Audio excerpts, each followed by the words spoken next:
Okay, we're going to look at Mark 10:41 through 44.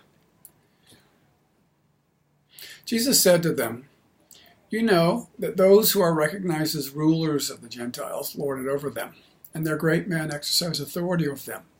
But it is not this way among you.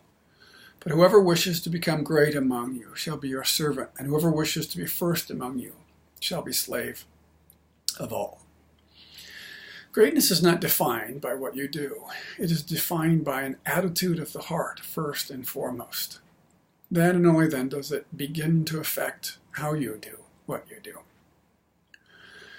Jesus is not asking us to be wimps with no rights, who only live to meet the expectations of others. We are not simply to be those who do the lowliest tasks and think they are nothing and have nothing to give. This is where many people live, not because they are in love with God, but because they refuse to deal with the hearts and thus hide in the adjunct nothingness of religious poverty, as if that is our calling. If this is what we do, then we are thinking the same way the world does. They focus on power and position, so we focus on powerlessness and no position. Doing the opposite of the world still makes the world your master. Servants represent their master. They do this work not because they are powerless, but because they love their master more than themselves. It is love that causes us to serve those our master loves. When we honor them, we are honoring him. We do whatever needs to be done to honor the master, for he is our joy and the one who defines us. The question of servanthood really isn't about the servant. The question is about being a master, or who is the master. The question is, as the old Bob Dylan song said, you got to serve somebody. That's what finite people do. Finite people, by our very intrinsic nature, need someone to serve. We find power, we respect power.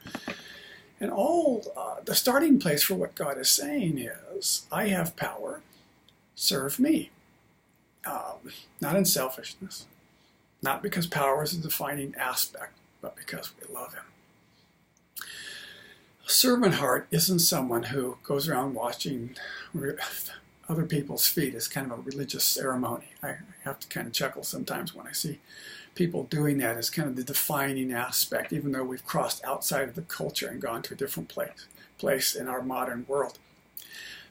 I sometimes think the modern equivalent of servanthood is not washing feet, but really changing someone's bedpan.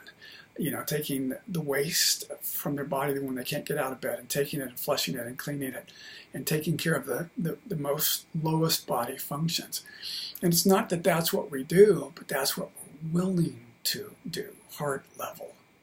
Because we're not drawn to power. We're drawn to love. We're drawn to honor and value in those things that our master does. And anytime we're doing that, we're walking out with a servant's heart.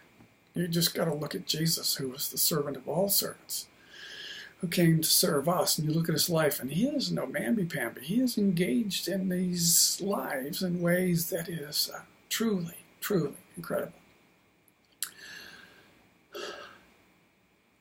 Have a good day.